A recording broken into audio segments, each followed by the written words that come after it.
Hello students, कैसे हैं आप सभी। उम्मीद करता हूँ बहुत अच्छे होंगे। तो आज फाइनली मैं अपने चैनल पर अपने बोर्ड के साथ लाइव आ गया हूँ।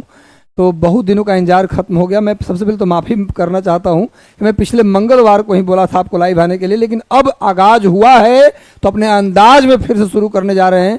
और ये अंदाज अब जारी रहेगा आपके लिए। मैं जो भी समय बचेगा, जहाँ भी समय बचेगा, वहाँ से मैं लाइव आऊँगा। अब जो है आपके लिए हमेशा, अभी तो TRE 4, उसके बाद BSO और बिहार दरोगा, ये 3 वीडियो मैं लेकर आपके लिए आऊँगा। अभी मेरा लाइव आने का जो समय होगा 7:30 से 8 के बीच में मैं लाइव आपके लिए आ जाऊँगा। एग्जैक्ट टाइम होगा 7:30 में पूरी कोशिश होगी मैं लाइव आ जाऊँ। TRE 4 के लिए जो आपकी टाइमिंग होगी 7:30 होगी। बस आप अब मेरा साथ दीजिए। मैं आप लोगों की एक बहुत बड़ी शिकायत थी हमसे कि सर आप लाइव नहीं आ रहे हैं। आप हमेशा कहते थे कि नौकरी हो जाएगी तब भी मैं पढ़ाता रहूँगा, लेकिन आप जानते हैं कि मैं ट्रेनिंग में चला गया और ट्रेनिंग में जाने के बाद 6 महीने तक लगातार ट्रेनिंग में था, तो पढ़ाने का मौका नहीं मिलता, पढ़ाने को दिया भी नहीं जाता। ऐसे में मैं किसी कारणवश नहीं ले पाया लाइव।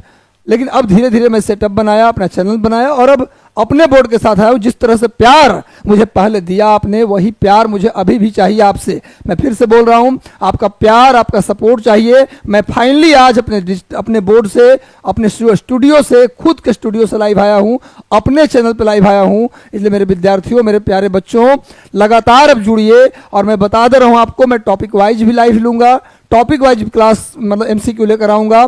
साथ ही टॉपिक वाइज के साथ साथ मैं आपको पूरा जो सिलेबस का MCQ है वो भी लेकर आऊँगा। हर फॉर्मेट में MCQ करा देंगे, विषय वाइज भी कराएंगे, टाइम मिलेगा तो भाषा का भी कराएंगे। लेकिन आप बस पेशेंस के साथ बने रहिए। एक बार फिर से मैं बोल रहा हूँ, मेरे चैनल को लाइक कर दो गुरु। फिर बोल रहा हूँ, सभी लोग एक बार लाइक कर दो, चैनल को सपोर्ट कर दो गुरु, ताकि अधिकतम लोग इससे जुड़ जाएं। चैनल को लाइक कर दीजिए और सब्सक्राइब भी कर लीजिए, लाइक कर दीजिए। और जितना आपका व्हाट्सएप ग्रुप है, जो भी TRE का ग्रुप, आपका जितने भी ग्रुप में जुड़े होंगे, किसी कोचिंग में, किसी गांव में, चौपाल में, शहर में, बाजार में, सारे ग्रुप में सेशन को शेयर दीजिए। अपने फेसबुक पर सेशन को शेयर कर दीजिए, अपने व्हाट्सएप पे शेयर कर दीजिए, अपने व्हाट्सएप स्टेटस में लगा लीजिए, फेसबुक स्टेटस में लगा लीजिए, इंस्टाग्राम पे शेयर कर दीजिए, लेकिन शेयर कर दीजिए ताकि गुरु जी का सेशन काफ़ी आगे। तो लगातार मैं जो आपको जो प्रॉमिस किया था, उस प्रॉमिस पर मैं कोशिश किया कि मैं खरा उतरूं और आपके लिए लाइव आ जाऊं। चलिए, सबको गुड इवनिंग, सभी को शुभकामनाएं, सभी को आशीर्वाद। तो मैं इस सेशन को मैं बता दूं कि मैं 7:30 बजे अब डेली मेरा वेट करिएगा। 7:30 में मैक्सिमम 7:45 हो जाएगा, क्योंकि कभी कभी गवर्नमेंट जॉब में हूं तो दिक्कत हो सकती है। तो अपनी जिम्मेवारियों को पूरा करने के बाद ही होगा। और मेरा जो सेशन होगा बिल्कुल फ्री होगा। हर तरीके का जो क्लास होगी वो बिल्कुल फ्री होगी। कोई टॉपिक अगर मन करेगा कि सर पढ़ा दीजिए, तो कमेंट बॉक्स में कमेंट कीजिएगा, मैं वो टॉपिक का क्लास लेकर के आ जाऊंगा। भूगोल हो, इतिहास हो, साइंस हो, कंप्लीट आपको पूरा सिलेबस मिलेगा, बिल्कुल फ्री मिलेगा। और उससे दुगनी एनर्जी में मिलेगा गुरु। जिस एनर्जी में मैं आता था लाइव, उससे दुगनी एनर्जी में आपके पास लाइव आऊंगा। बस आप मेरे चैनल को सपोर्ट कर दीजिए, लाइक कर दीजिए गुरु, शेयर कर दीजिए सब जगह, ताकि अधिकतम लोगों तक बात पहुंच जाए कि कल से सर 7:30 बजे लाइव है। लेकिन आज भी मैं MCQ कराऊंगा, अभी तुरंत, ज़्यादा नहीं 10 की संख्या में कराऊंगा, ताकि आपको लग जाए कि मैं शुरुआत कर दिया हूं।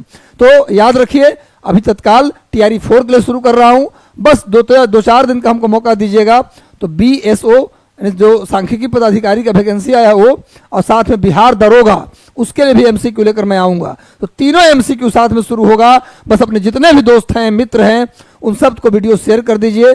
और धीरे धीरे क्लासरूम भी अवेलेबल आपके लिए हो जाएगा, चाहे जिस परीक्षा के लिए आप तैयारी कर रहे हो। तो लगातार जुड़े रहिए। और मैं बता दूं कि मेहनत करने वालों को जीवन में कुछ भी आपको नहीं मिला हो, भाग्य में कुछ नहीं लिखा हो, फिर भी यदि आपके अंदर मेहनत करने का गुण है तो भाग्य रेखाएं अपने आप पनप जाती हैं, अपने आप से शुरू हो जाती हैं। इसलिए मेहनत करिए, मेहनत का कोई विकल्प नहीं होता। अगर 7 घंटे मेहनत करते हैं तो उसका विकल्प 8 घंटे है, 10 घंटे है। कभी भी 7 घंटे का विकल्प 6 घंटे नहीं होता, 5 घंटे नहीं होता। मेहनत का विकल्प मेहनत होता है। लगातार मेहनत कीजिए, हम आपके साथ बने रहेंगे। कोई साथ दे या न दे, आपका बड़ा भाई, आपका टीचर, आपका गुरु, आपका गार्जियन, हमेशा हम आपके साथ खड़े रहेंगे। बस लगातार लगे रहिए, अपने आप को कमरे में बंद कर लीजिए और कल से 7:30 बजे हम इसको आगाज कर देंगे विधिवत रूप में। पर आज भी मैं थोड़ा सा छोटा सा सेशन आपके साथ लूंगा। आज भी एक छोटा सा सेशन आपके साथ लूंगा भाई। देखिए नंबर 1, क्वेश्चन नंबर 1, ज्यादा समय नहीं आपको लेता हूं, बस आप लोगों को मेरी तरफ से पूरा आशीर्वाद है, शुभकामनाएं हैं। आज से मैं अपने सेशन का शुरुआत करने जा रहा हूं। जबरदस्त प्यार दीजिए, जितना हो सके गुरु जी का सेशन शुरू कर शेयर कर दीजिए, जितना हो सके हमारा सेशन आप शेयर कर दीजिए ताकि अधिकतम लोगों तक ये सेशन पहुंच जाए। प्लीज आपसे रिक्वेस्ट है, सेशन को पहले लाइक कर दो गुरु, प्लीज। अगर चाहते हैं लगातार मैं सेशन में बना रहूं आपके साथ, तो सेशन को लाइक कर दीजिए और सेशन को जितने भी व्हाट्सएप ग्रुप आपका है सब में शेयर कर दीजिए, लिंक कॉपी करके स्टेटस में लगा लीजिए ताकि अधिकतम लोगों तक बात पहुंच जाए। तो चलिए आज का पहला क्वेश्चन हम लेते हैं। चंपारण सत्याग्रह में इनमें से कौन गांधी जी के साथ नहीं थे? चंपारण सत्याग्रह आप जानते हैं कि उस समय नील की खेती होती थी, जबरन किसानों से नील की खेती करवाई जाती थी कि भैया आप कट्ठा में, एक कट्ठा के जो चौथाई हिस्सा है, एक कट्ठा का जो 20% का ये हिस्सा, उसमें क्या करिए भाई, उसमें आप नील की खेती कीजिए। पहले नियम अलग था, 1860 में नील आंदोलन हुआ था, 1860 में, उससे पहले का नियम अलग था, बाद में नियम बदल दिए गए और नील की खेती नहीं करने पर लोगों को क्या किया जाता था कि भाई आप अधिक टैक्स दीजिए। अगर आप नील की खेती अपने खेतों में नहीं करेंगे तो टैक्स ज़्यादा देना पड़ेगा। उस समय दिक्कत क्या हो गया था कि उस समय जर्मनी में हम चंपारण सत्याग्रह अलग से पढ़ाएंगे आपको, तत्काल सुन लीजिए। उस समय नियम हो गया था कि नियम नहीं कहिए, उस समय केमिकल से नील बनने लगा था और केमिकल वाला नील ज़्यादा इफेक्टिव होता था खेत में बने हुए नील से। केमिकल वाला नील जर्मनी में बनने लगा था, इसलिए उसका डिमांड बढ़ गया था और खेत में जो नील होता था उसका कोई डिमांड नहीं था। फिर भी जबरन नील की खेती करवाया जाता था और उनको नहीं करने पर एक्स्ट्रा टैक्स लिया जाता था। तो इस टैक्स से बचने के लिए किसान मजबूरी में नील की खेती करते थे और जिस खेत में नील उगाया जाता था वो खेत बंजर हो जाता था। ऐसे में किसान बेचारे बरगलाए जा रहे थे। अंत में गांधी जी के नेतृत्व में एक सत्याग्रह हुआ जिसका नाम था चंपारण सत्याग्रह। इस सत्याग्रह के लिए राजकुमार शुक्ल नाम के व्यक्ति थे। चंपारण में एक गांव है जिसका नाम है मुरली भरहवा। मुरली भरहवा गांव के किसान राजकुमार शुक्ल, उस समय 1916 में लखनऊ में हुआ था कांग्रेस का सेशन, उस सेशन में गए थे उनको बुलाने के लिए राजकुमार शुक्ल गांधी जी को कि भाई चलिए हमारे यहाँ बहुत ही बेरहमी से नील की खेती करवाई जा रही है, आपके नेतृत्व में यदि आंदोलन होता है तो हमारा नील की खेती समाप्त हो जाएगा और हमें हमारा अधिकार मिलेगा। तो गांधी जी को बुलाने 1916 के कांग्रेस सेशन में लखनऊ गए थे कौन? राजकुमार शुक्ल। तब गांधी जी हाँ भरे, बोले कि हम आएंगे चंपारण, और अप्रैल 1917 में गांधी जी चंपारण आए और उनके लिए सत्याग्रह किया। और बता दें भारत में गांधी जी का पहला सत्याग्रह था, भारत में इंडिया में गांधी जी का पहला सत्याग्रह था चंपारण सत्याग्रह, जिसमें गांधी जी आए और किसानों को उनका अधिकार मिला। तो क्वेश्चन है कि चंपारण सत्याग्रह में इनमें से कौन गांधी जी के साथ नहीं थे? ये क्वेश्चन है। चंपारण सत्याग्रह में इनमें से कौन गांधी जी के साथ नहीं थे, ये पूछ रहा है। बताइए। राजेंद्र प्रसाद, राजकुमार शुक्ल, बृजकिशोर प्रसाद और जवाहरलाल नेहरू। जल्दी बताइए, जल्दी बताओ गुरु। एक बार सेशन को लाइक कर दो, शेयर कर दो गुरु। क्या है?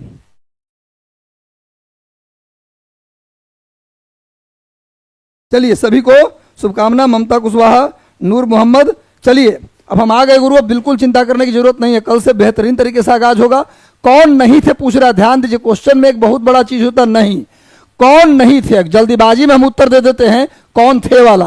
कौन नहीं थे पूछ रहा है। राजेंद्र प्रसाद, राजकुमार शुक्ल, बृजकिशोर, जवाहरलाल नेहरू नहीं थे। जवाहरलाल नेहरू नहीं थे चंपारण सत्याग्रह में गांधी जी के साथ। अगर गांधी की बात करूं तो गांधी जी ने भारत में जो अपना करियर की शुरुआत किया, भारत में जो जिस आंदोलन की शुरुआत गांधी जी ने भारत में किया, जिस सत्याग्रह की शुरुआत गांधी जी ने किया, उसका नाम है चंपारण सत्याग्रह। अप्रैल 1917 में चंपारण सत्याग्रह हुआ। फरवरी 1918 में अहमदाबाद मिल मजदूरों की हड़ताल हुआ। मार्च 1918 में खेड़ा सत्याग्रह हुआ। 1919 में रॉलेट एक्ट जब आया तो रॉलेट सत्याग्रह किया गया। 1920 में गांधी जी के नेतृत्व में पहला आंदोलन शुरू हुआ, असहयोग आंदोलन। अगर पूछे गांधी जी का भारत में पहला सत्याग्रह तो आंसर होगा चंपारण सत्याग्रह, और गांधी जी का भारत में बड़ा आंदोलन तो आंसर होगा असहयोग आंदोलन। गांधी जी का भारत में पहला बड़ा आंदोलन तो असहयोग आंदोलन होगा आंसर। अब पहला सत्याग्रह पूछे तो चंपारण सत्याग्रह आंसर होगा। एकदम रट लीजिए इसको। गांधी एक चीज और पूछेगा, गांधी जी का भारत में पहला पब्लिक स्पीच, गांधी जी ने पहली बार जनसभा को कहां संबोधित किया, कब संबोधित किया था? आंसर होगा 1916 में बनारस में। गांधी जी का पहला पब्लिक स्पीच भारत में कहां हुआ? तो बनारस में 1916 में। और गांधी जी का पहला सत्याग्रह चंपारण सत्याग्रह, गांधी जी का बड़ा आंदोलन भारत में तो असहयोग आंदोलन। उसके बाद गांधी जी असहयोग आंदोलन के बाद जेल चले जाते हैं, जेल से आते हैं। उसके बाद 1930 में गांधी जी का दूसरा बड़ा आंदोलन हुआ, सविनय अवज्ञा आंदोलन। उसके बाद गांधी जी का तीसरा बड़ा आंदोलन हुआ 1942 में, भारत छोड़ो आंदोलन। उसके बाद, हालांकि उससे पहले एक और उनका सत्याग्रह था, व्यक्तिगत सत्याग्रह। 1940 में 1940 अक्टूबर 1940 में गांधी जी ने शुरू किया था व्यक्तिगत सत्याग्रह। नोट कर लीजिए, फिर से बोल देता हूं। 1917 अप्रैल चंपारण सत्याग्रह, गांधी जी का पहला सत्याग्रह। उसके बाद फरवरी 1918 अहमदाबाद मिल मजदूरों की हड़ताल। मार्च 1918 खेड़ा सत्याग्रह। 1919 रॉलेट सत्याग्रह। 1920 गांधी जी का पहला आंदोलन असहयोग आंदोलन।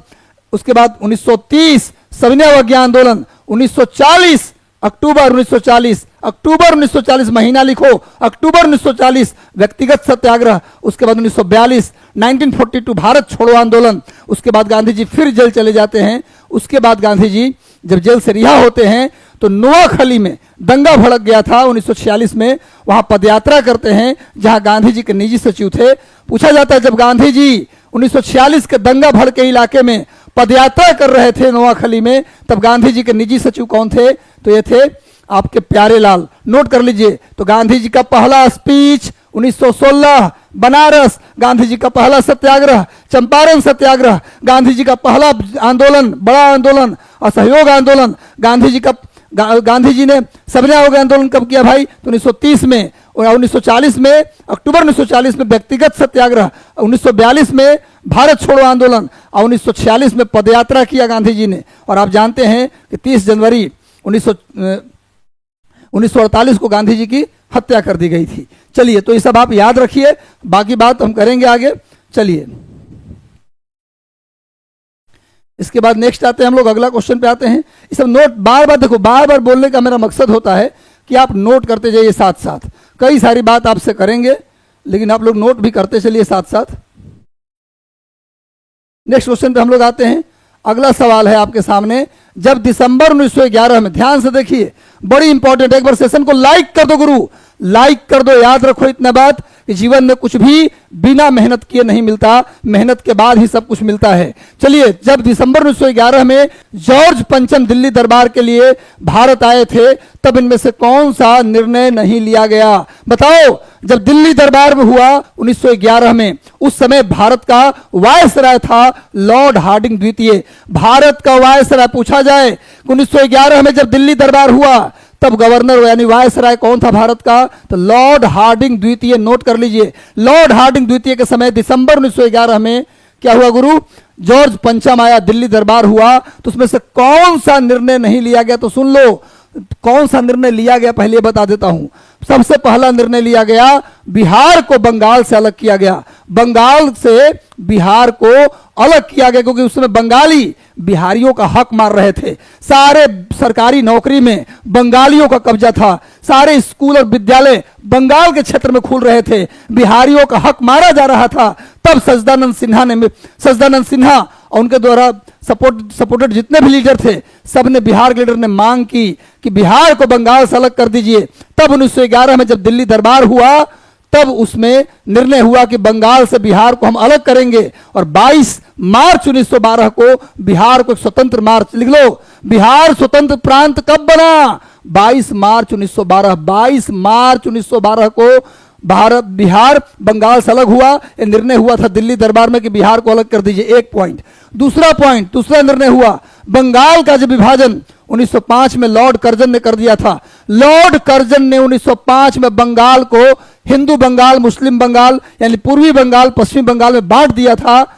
उस बंगाल को फिर से एक कर दिया गया 1911 के दिल्ली दरबार में। 1905 में बंगाल का विभाजन हुआ। 1905 में बंगाल का विभाजन हुआ, लॉर्ड कर्जन ने किया, मुस्लिम बंगाल हिंदू बंगाल के तर्ज पर, लेकिन बंगाल का एकीकरण कर दिया गया दोबारा। बंगाल का दोबारा एकीकरण कर दिया गया। और इस बंगाल का दूसरा निर्णय हुआ। और तीसरा जो निर्णय हुआ वो हुआ कि दिल्ली, कलकत्ता से राजधानी को दिल्ली लाया जाए। तो ये 3 निर्णय हुआ था। तो आप देख लीजिए, इसमें हम बता दिए आपको, खुद ही देख लीजिए इसका आंसर अब क्या होगा। इसका आंसर अब क्या होगा खुद देख लीजिए भाई, अभी बताया हूं मैं, अभी बताया हूं, बताइए क्या आंसर होगा। इसका आंसर देख लीजिए, बंगाल विभाजन को रद्द किया गया, सही है। बंगाल भारत की राजधानी कोलकाता से दिल्ली ले जाया गया।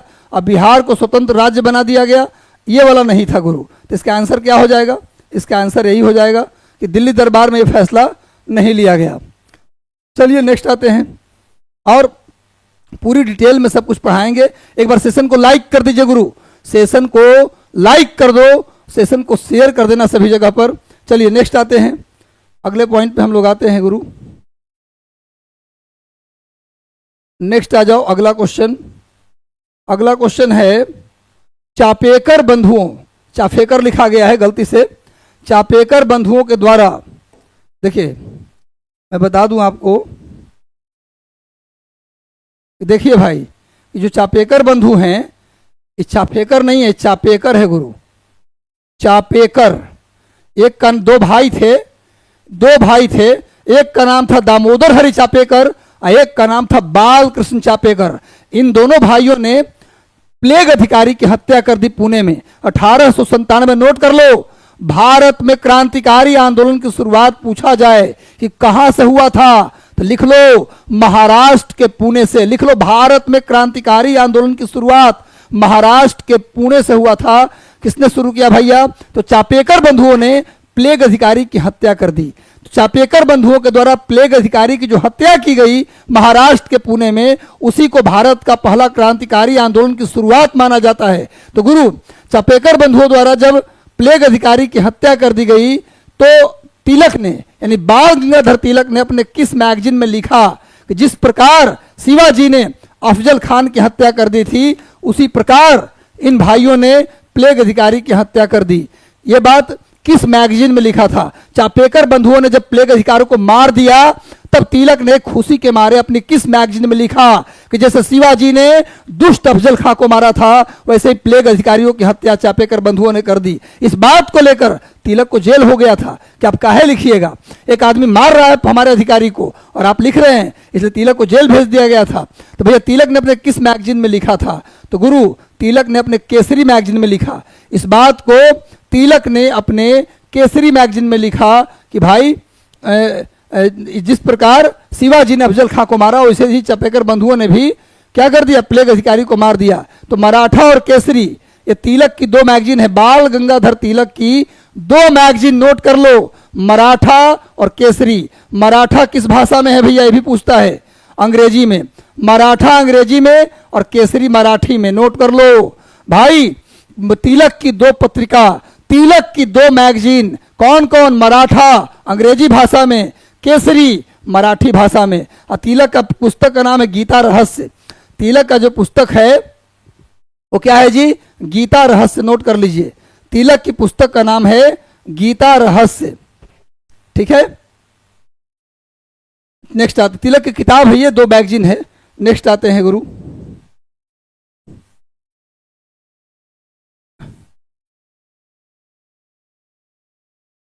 आज बहुत लेट में आया आपके लिए, इसके लिए मैं क्षमा प्रार्थी हूं, लेकिन कल से टाइम पर आऊंगा, बिल्कुल सब कुछ पूरे तरीके से आपको लाइव पढ़ाऊंगा और पूरी तैयारी से कि आपका सिलेक्शन हो जाए।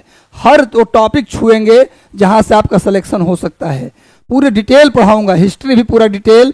जैसे मान लीजिए कि भारत छोड़ो आंदोलन पढ़ा रहे हैं, तो डिटेल भारत छोड़ो आंदोलन एक चैप्टर ही पूरा लेकर आऊंगा।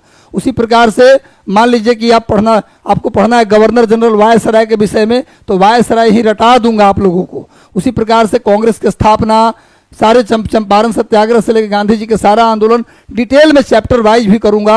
अब आपको कहीं जाने की जरूरत नहीं है। चलिए हो गया। नेक्स्ट क्वेश्चन पे हम लोग आते हैं। नेक्स्ट क्वेश्चन है गुरु आपका, अगला क्वेश्चन है, किसने कहा था कि सिखों ने युद्ध मांगा है? किसने कहा था कि सिखों ने युद्ध मांगा है? इसे प्रतिशोध के साथ लड़ा जाएगा। गुरु, सेकेंड एंग्लो सिख वॉर की बात चल रहा है। दूसरा एंग्लो सिख वॉर, अंग्रेज और सिख के बीच दूसरा युद्ध था। उसी में इनमें से कौन कहा था कि सिखों ने युद्ध मांगा है, उसे बदला की भावना से लड़ेंगे हम लोग? यानी किसने कहा था? तो उस समय वायसराय बताओ कौन था, गवर्नर कौन था? उस समय गवर्नर था लॉर्ड डलहौजी। लॉर्ड डलहौजी ने कहा था सिखों ने युद्ध मांगा है, इसे प्रतिशोध के साथ लड़ा जाएगा। लॉर्ड डलहौजी, नोट कर लीजिए, लॉर्ड डलहौजी ने कहा था सिखों ने युद्ध मांगा है, इसे प्रतिशोध के साथ लड़ा जाएगा। ये वही डलहौजी है, लिख लो, ये वही डलहौजी है जिसने हड़प नीति अपनाया था। राज्यों को हड़प लेंगे। जिस राजा के कोई संतान नहीं है, जिस राजा के कोई संतान नहीं, उसके मरने के बाद उसकी पूरी जायदाद, उसकी प्रॉपर्टी हमारे नाम हो जाएगी, अंग्रेजों के नाम हो जाएगी, ईस्ट इंडिया कंपनी के नाम हो जाएगी।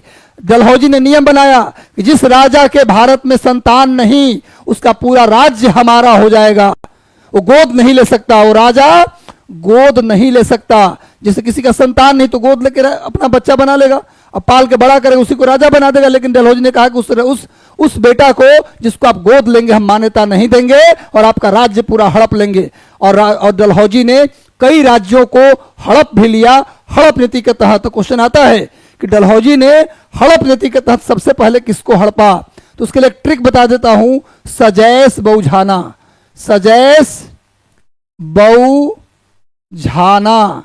सजैस बहुझाना सबसे पहले किसको हड़पा, ये क्वेश्चन क्रम से है। सतारा को सबसे पहले हड़पा, उसके बाद जैतपुर को हड़पा, उसके बाद संबलपुर को हड़पा, उसके बाद बघाट को हड़पा गुरु, उसके बाद उदयपुर को हड़पा, उसके बाद झांसी को हड़पा, उसके बाद नागपुर को हड़पा। तो डलहौजी ने क्रम से है, ये क्रम से सबसे पहले सतारा, ये क्वेश्चन कई बार आया है कि डलहौजी ने सबसे पहले किसको हड़प लिया, तो सबसे पहले सतारा, उसके बाद जैतपुर, फिर संबलपुर, बघाट, फिर उदयपुर, फिर झांसी, फिर नागपुर। इसका स्क्रीनशॉट ले लो भाई, इसका स्क्रीनशॉट लेकर रख लीजिए, काम आ जाएगा आपका। भाई लॉर्ड डलहौजी वही लॉर्ड डलहौजी है जिसने कहा सिखों ने युद्ध मांगा है, इसे प्रतिशोध के साथ लड़ेंगे। ये घटना है सेकंड, लिख लो, ये घटना है सेकंड, दूसरा आंग्ल सिख युद्ध का है घटना ये।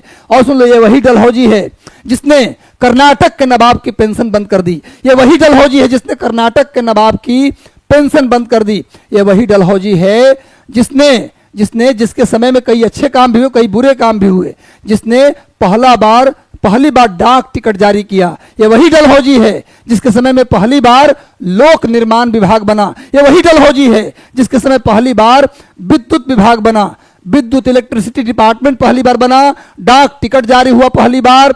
इसके बाद इसके समय में विद्युत विभाग, हाँ, पहली बार प्रतियोगिता परीक्षा, कंपटीशन एग्जाम की शुरुआत भी डलहौजी के समय ही हुआ था। तो डलहौजी के समय कई अच्छे पहला रेलवे लाइन की शुरुआत, पहली रेल भी चला कब, किसके काल में, डलहौजी के काल में चला पहला रेल। नोट कर लीजिए, ये सारी बातों को नोट कीजिए, इसका स्क्रीनशॉट ले लीजिए। मैं हट गया यहां से, चलिए ले लीजिए स्क्रीनशॉट।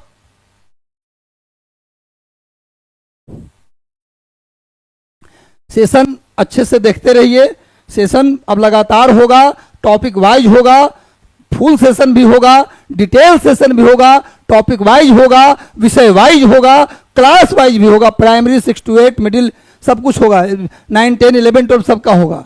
चलिए नेक्स्ट आ जाओ, बस आपका समर्थन मिलता रहे। दांडी मार्च में गांधी जी के साथ बिहार से एकमात्र व्यक्ति कौन थे? दांडी मार्च, गांधी जी ने सोचा नमक कानून, तो उस समय नियम था कि नमक कोई भी व्यक्ति नहीं बना, कोई प्राइवेट व्यक्ति, कोई निजी व्यक्ति नमक नहीं बना सकता।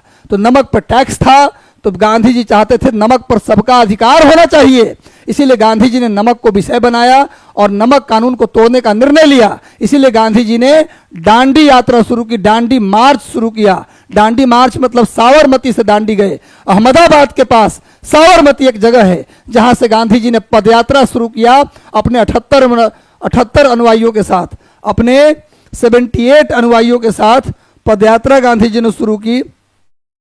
अपने 78 एक गांधी जी थे, टोटल 79 लोग हो गए, गांधी जी को मिलाकर 79 थे। गांधी जी के साथ 78 लोग चले साबरमती से दांडी। उसमें एक बिहारी भी थे, एक बिहार के व्यक्ति भी शामिल थे। उनका नाम क्या था? बिहार से एक ही लोग थे। दांडी मार्च में गांधी जी के साथ बिहार से एक लोग थे। वो कौन थे? जयप्रकाश नारायण, बाबू गिरवरधारी प्रसाद, राजेंद्र प्रसाद, या जल्दी से उत्तर दीजिए, कौन थे गांधी जी के साथ? गांधी जी के साथ कौन थे गुरु? जल्दी उत्तर दीजिए, बिल्कुल सही, कमलेश जी सही बोल रहे हैं। टॉपिक वाइज भी कराएंगे।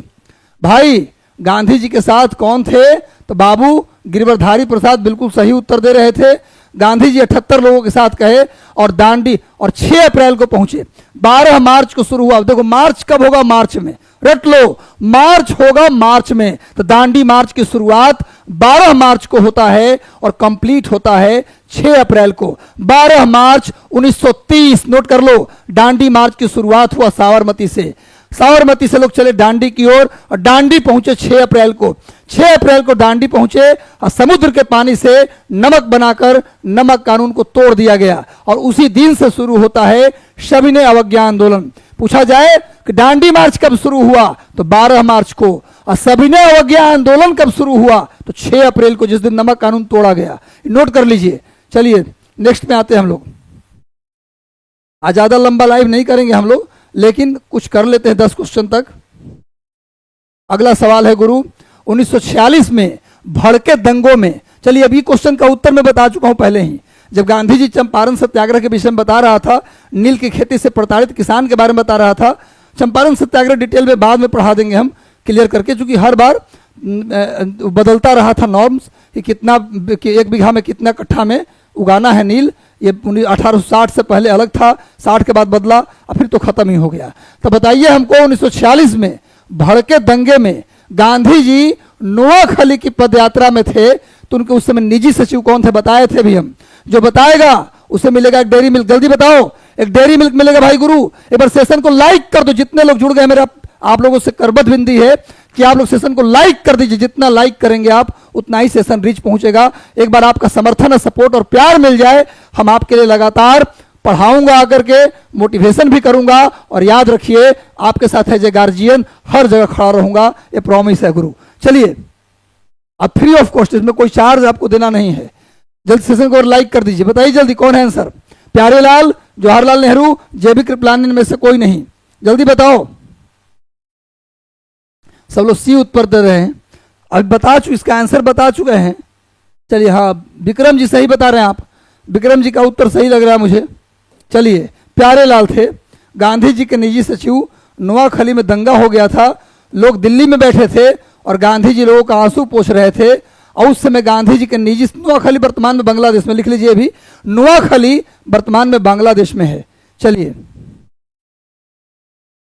इसको स्क्रीनशॉट ले लीजिए ताकि क्वेश्चन में रहेगा। आगे आओ गुरु, नेक्स्ट अगला सवाल पे हम आते हैं। अगला सवाल है व्यक्तिगत सत्याग्रह। चलो इसमें बताओ, व्यक्तिगत सत्याग्रह 1940 में गांधी जी के दूसरे सत्याग्रही कौन थे? व्यक्तिगत सत्याग्रह 1940 में गांधी जी के दूसरे सत्याग्रही कौन थे? देखिए मेहनत करते रहिए, कमरा में बंद हो जाइए और अपने आप को सौंप दीजिए पढ़ाई के हवाले। रात दिन पढ़िए, थोड़ा सा जब YouTube से आपका सेशन खत्म हो जाए, मोबाइल से दूरी बना के पढ़िए।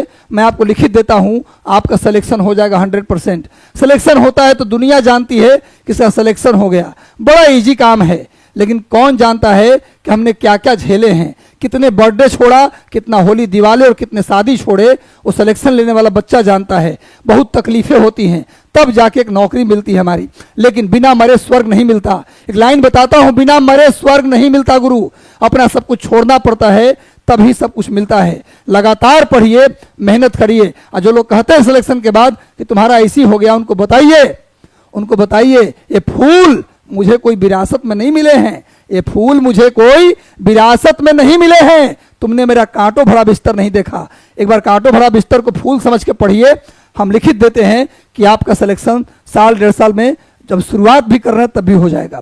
तैयारी है तो 6 महीने में नौकरी हो जाएगी। व्यक्तिगत सत्याग्रह में गांधी जी के पहले दूसरे सत्याग्रही कौन थे पूछ रहा है। गांधी जी के दूसरे सत्याग्रही कौन थे? जल्दी बताओ। गांधी जी के दूसरे सत्याग्रही, उत्तर फटाफट उत्तर गुरु। जल्दी सेशन पर लाइक कर दो।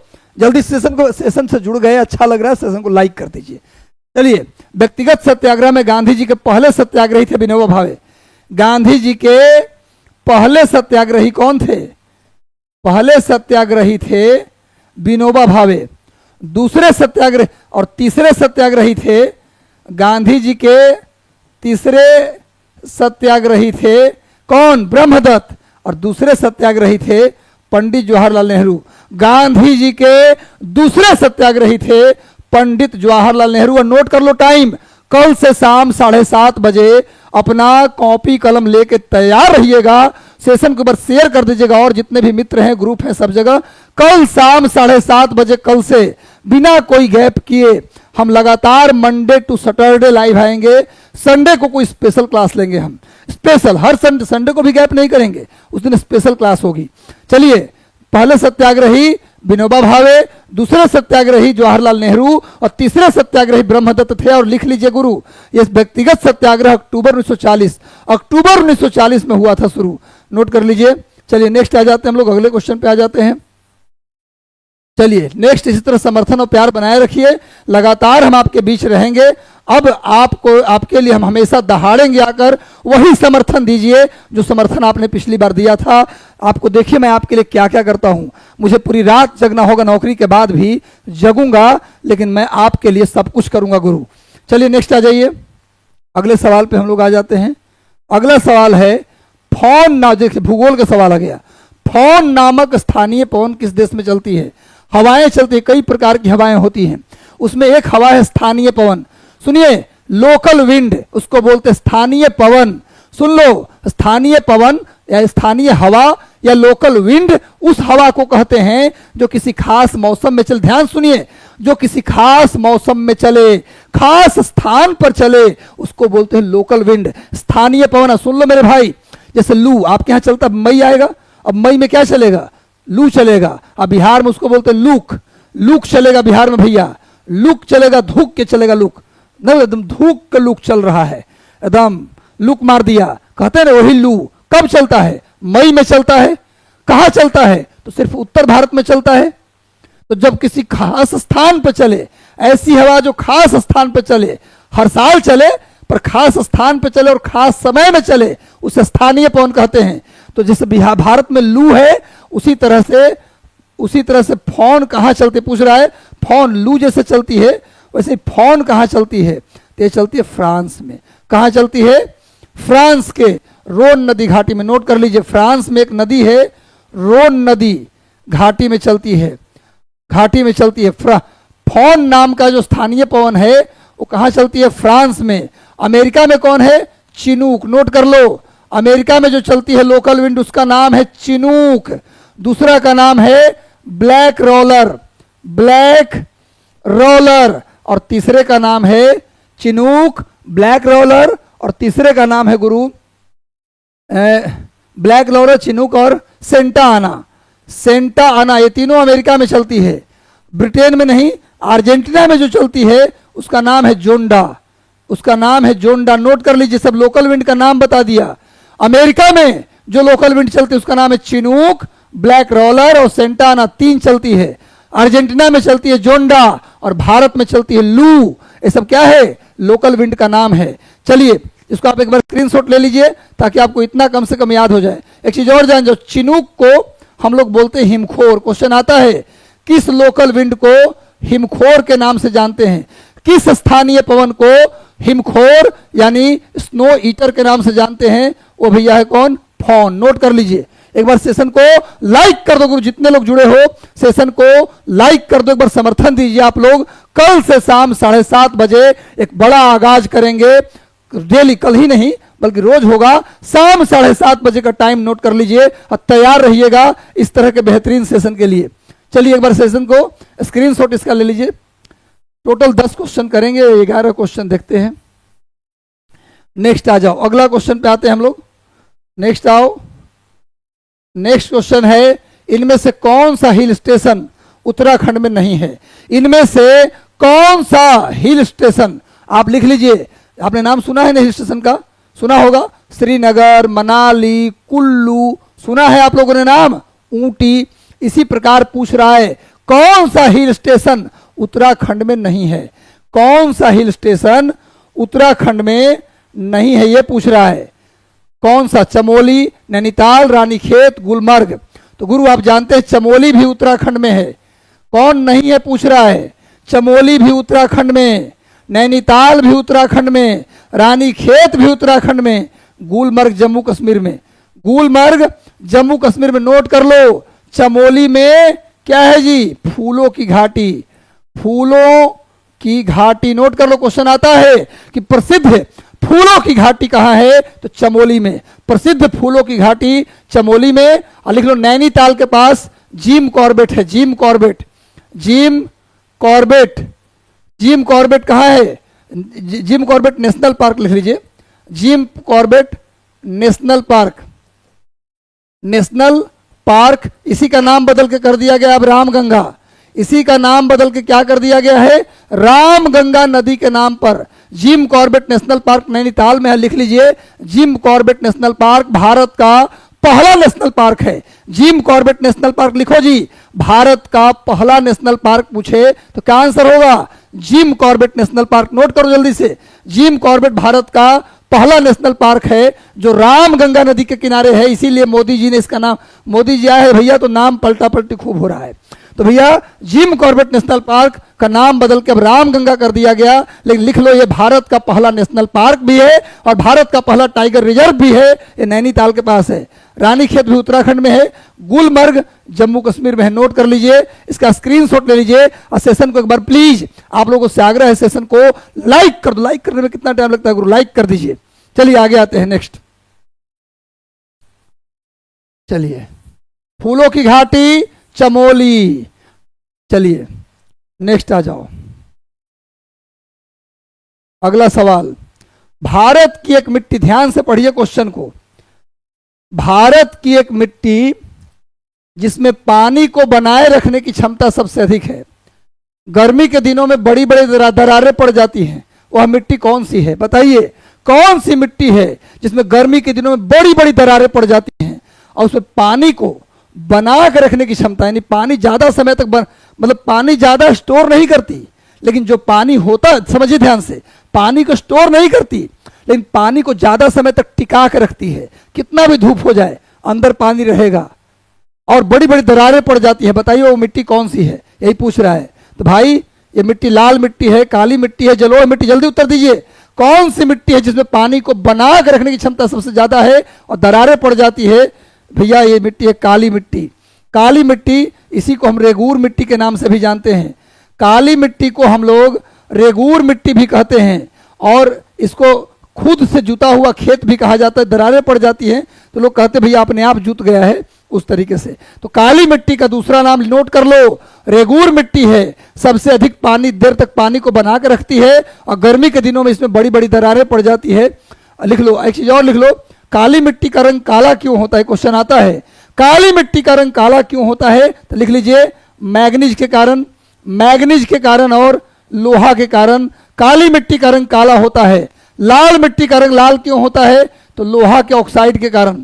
लोहा का जो ऑक्साइड है, आयरन ऑक्साइड, लोहा का ऑक्साइड बोलो या आयरन ऑक्साइड बोलो, एक ही बात है, आयरन ऑक्साइड। नोट कर लो गुरु, पूछा जाए लाल मिट्टी का रंग लाल क्यों? तो लोहा के ऑक्साइड के कारण। या मंगल ग्रह का रंग लाल क्यों? क्वेश्चन भी आता है कि मंगल ग्रह का रंग लाल क्यों? तो आंसर होगा लोहा के ऑक्साइड, आयरन ऑक्साइड के कारण लाल मिट्टी का रंग लाल होता है और मंगल ग्रह का रंग भी लाल इसी कारण से होता है, आयरन ऑक्साइड के कारण। काली मिट्टी का रंग काला मैग्नीज और लोहा के कारण होता है। नोट कर लीजिए, जलोढ़ मिट्टी जो है नदी के द्वारा लाई गई जो मिट्टी है, पानी द्वारा बहाकर लाई गई मिट्टी को जलोढ़ मिट्टी कहते हैं। सुन लो, पानी द्वारा बहाकर, नदी द्वारा बहाकर जो मिट्टी लाई जाएगी उसे जलोढ़ मिट्टी कहेंगे। अगर जलोढ़ मिट्टी पुरानी हो गई तो उसको बोलते हैं बांगर। जलोढ़ मिट्टी अगर ओल्ड, पुरानी हो गई तो उसी को बोलते हैं बांगर। एकदम से नया है तो उसी को बोलते हैं खादर। नोट कर लो, जलोढ़ मिट्टी पानी द्वारा बहाकर लाई गई मिट्टी पुरानी हो गई तो बांगर, नई है तो खादर। नोट कर लो गुरु, पर्वतीय मिट्टी पर्वतीय क्षेत्रों में मिलते हैं। इसको स्क्रीनशॉट ले लीजिए, इसका स्क्रीनशॉट। जलोढ़ मिट्टी अगर पुरानी तो बांगर, नई तो खादर। स्क्रीनशॉट फटाफट लीजिए। चलिए कल से आगाज करेंगे बड़े सेशन का, बेहतरीन सेशन का। हमारे पास पूरी टीम भी है लेकिन आपका सेशन मैं स्वयं लूंगा। चलिए गुरु, अब मेहनत शुरू हुआ है, बहुत ईमानदारी से पढ़ाएंगे, इसको समझेंगे हम कि मेरा क्लास चल रहा है, बिल्कुल कोई भी कमी नहीं करेंगे। जिस प्रकार से एक गार्जियन, एक बड़ा भाई, आपका अपना, जिस तरीके से आपको पढ़ाता है, आपका केयर करता है, मैं पढ़ाई में वैसा ही केयर करूंगा। ये प्रॉमिस है, फ्री ऑफ कॉस्ट होगा सब कुछ, बस आपका समर्थन मिलता रहे। चलो गुरु नेक्स्ट आते हैं अगला सवाल पर। अगला सवाल है, गौतम बुद्ध के जीवन काल के दौरान 7वीं तथा आरंभिक 6ठी सदी ईसा पूर्व में कितने महाजनपद थे? ये तो क्वेश्चन बता देंगे। 10 हो गया था, 11वां नंबर क्वेश्चन है, गलती से टाइप हो गया है। क्वेश्चन नंबर 11 है, यही लास्ट करेंगे हम। ये क्वेश्चन इतिहास से शुरू हुआ था, इतिहास पे लास्ट हो जाएगा।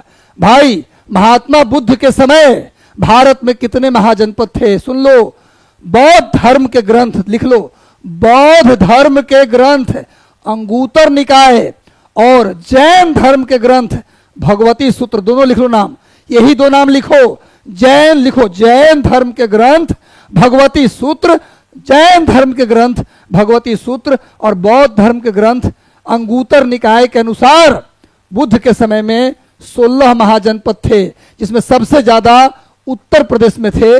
बिहार में 3 महाजनपद थे। कौन कौन? मगध, लिच्छवी, वैशाली और अंग। मगध, अंग और लिच्छवी, लिखो मगध, अंग और लिच्छवी। बिहार में 3 महाजनपद थे, 16 में से 3 बिहार में थे। और सबसे ज्यादा महाजनपद कहाँ था? उत्तर प्रदेश में, भी नोट कर लीजिए। चलिए, तो 16 महाजनपद थे किसके अनुसार?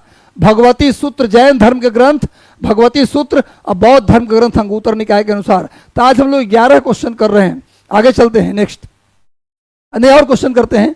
नेक्स्ट आते हैं हम लोग, अगला 2-4 क्वेश्चन और देख लेते हैं। आगे आ जाओ गुरु, नेक्स्ट आ जाओ, अगला क्वेश्चन, अगले क्वेश्चन पे आ जाओ। नेक्स्ट, निम्न में से किस बौद्ध ग्रंथ में, अच्छा अभी तो बता ही दिए, किस बौद्ध ग्रंथ में वर्णन है कि भारत में 16 महाजनपद थे? मैंने बताया कि जैन ग्रंथ भगवती सूत्र, जैन ग्रंथ भगवती सूत्र, जैन ग्रंथ भगवती सूत्र से जैन ग्रंथ भगवती सूत्र और बौद्ध ग्रंथ अंगुतर निकाय से पता चलता है कि प्राचीन काल में 16 महाजनपद थे। प्राचीन काल में 16, कल से, फिर से नोट कर लो टाइम, कल शाम 7:30 बजे, कल से डेली हम लाइव आएंगे। अगर किसी दिन गलती से लेट हुआ तो टाइमिंग पहले ही डिसाइड करके बता दिया जाएगा। नेक्स्ट आ जाओ, नेक्स्ट आ जाओ गुरु, आगे आ जाओ। अगला क्वेश्चन, उज्जैन का प्राचीनतम नाम क्या था? जल्दी बताओ, उज्जैन का प्राचीन नाम क्या था?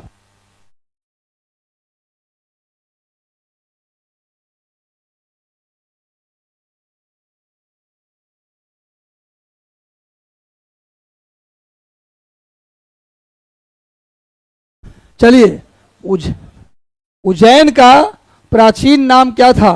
तक्षशिला, इंद्रप्रस्थ, अवंतिका, इनमें से कोई नहीं। इसका आंसर हो जाएगा, उज्जैन का प्राचीन नाम अवंतिका था।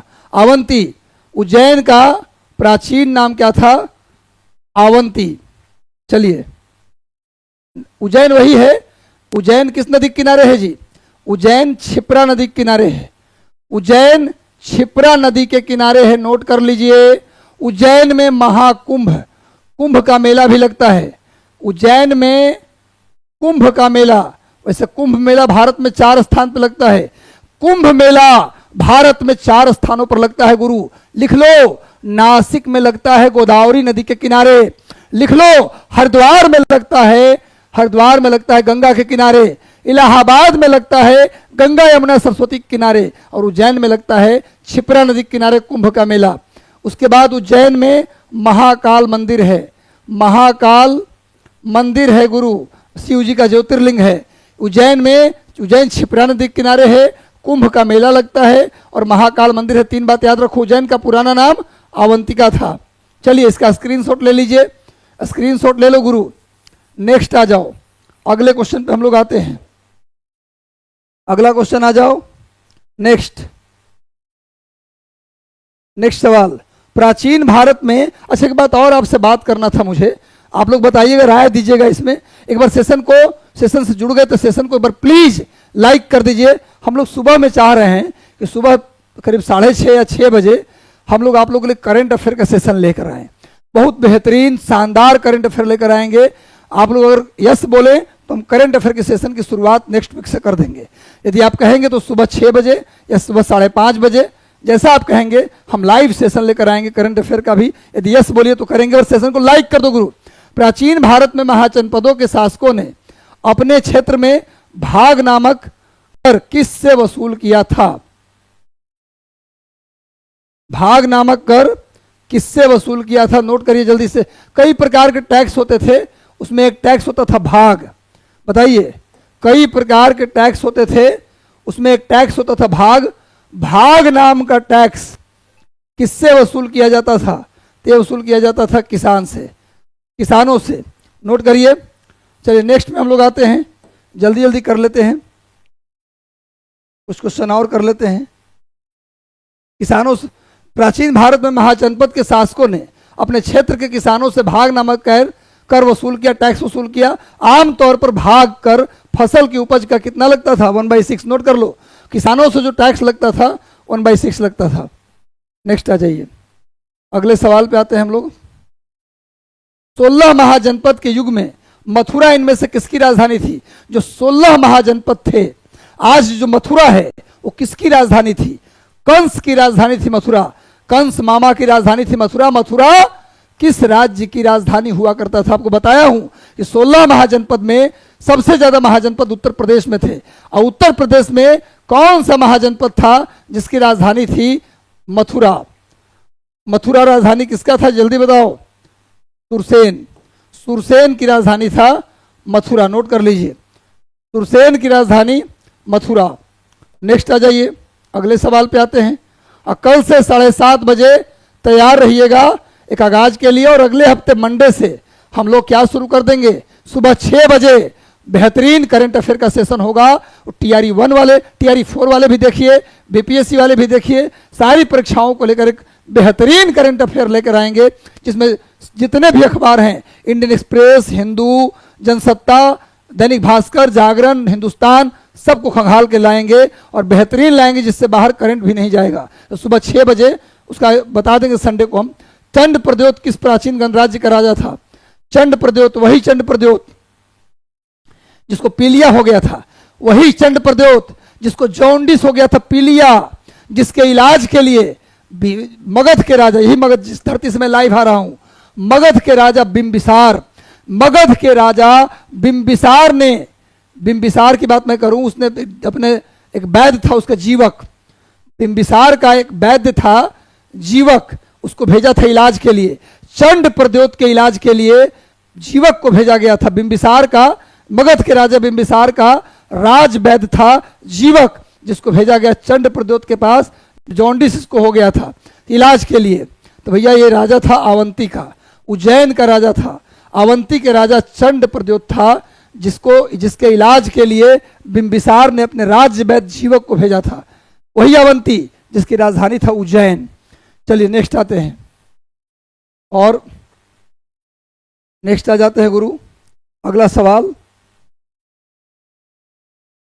लास्ट है क्या? हाँ लास्ट हो गया। चलिए ये सवाल लास्ट हो गया। कल फिर से बोल रहा हूं सेशन को एक बार, अभी तक सेशन को लाइक नहीं किए गुरु तो सेशन को लाइक कर दीजिए। जीवन में कुछ खत्म नहीं होता, मैं एक बार लास्ट बोल रहा हूं, सुन लीजिए, जीवन में कुछ खत्म नहीं होता। कोई ये छोड़कर चली गई, वो छोड़कर चला गया, टेंशन में बैठे हैं, अब तो मुझसे पढ़ाई नहीं होगी, हम क्या करें, वो शिक्षक बन गया मुझे छोड़ दिया, वो शिक्षक बन गई मुझे छोड़ दिया, जाने दीजिए भाड़ में, कोई किसी का नहीं है गुरु। अपने आप को कमरे में बंद कीजिए, जीवन में कुछ खत्म नहीं होता। मैं बता देता हूं आपको, एक हमेशा शेर बोलता हूं मैं, लग गई आग मेरे घर में, बचा ही क्या है, और बच गया मैं तो समझो जला ही क्या है। जहां खड़े हो जाएंगे साम्राज्य वहीं खड़ा कर देंगे गुरु, यह मद्दा रखिए और याद रखिए, सक्सेस इज बेस्ट रिवेंज। जिस दिन अपने कमरे में बंद होकर के टॉप रिजल्ट में शामिल होइएगा, सामने वाले के मुंह पर जिसने आपको धोखा दिया या कुछ भी किया चमाटा लगेगा जोर से। इसलिए प्लीज अपने आप को कमरे में लॉक कीजिए, रात दिन पढ़िए, सिलेक्शन तो चल के आएगा, चूम के आएगा जी, कि आइए जी हम ज्वाइन कीजिए, हमको मेहनत कीजिए, हम आपके साथ खड़े हैं गुरु, सब कुछ होगा, जीवन में सब कुछ मिलेगा। बस आप एक बार अपना जज्बा दिखाइए। एज ए टीचर गाइड मैं आपके साथ हमेशा बना रहूंगा। सेशन को अभी तक लाइक नहीं किया तो प्लीज लाइक कर दीजिए, लाइक करके जाइएगा, एक कमेंट जरूर दीजिएगा कैसा लगा आपको सेशन, और कुछ अगर इसमें जोड़ना हो, ऐड करना हो तो हम इसको ऐड भी करेंगे, आपके सुझाव को ही मानेंगे। और सेशन को लाइक कर दीजिए। और एक और रिक्वेस्ट है कि अपने जितने भी WhatsApp group, Telegram group, Facebook group, Facebook status, WhatsApp status सब लोग लगा लीजिए अपने स्टेटस में, ताकि अधिकतम जगह पर सेशन पहुंच जाए। कल से शाम 7:30 बजे रेगुलर हम लाइव आ रहे हैं। तब तक के लिए शुभकामनाएं, आशीर्वाद, शुभ रात्रि, खुश रहो गुरु, मुस्कुराते रहो, हम आपके साथ बने रहेंगे। Thank you so much. अपना सपोर्ट बनाए रखिए, प्यार बनाए रखिए। Thank you.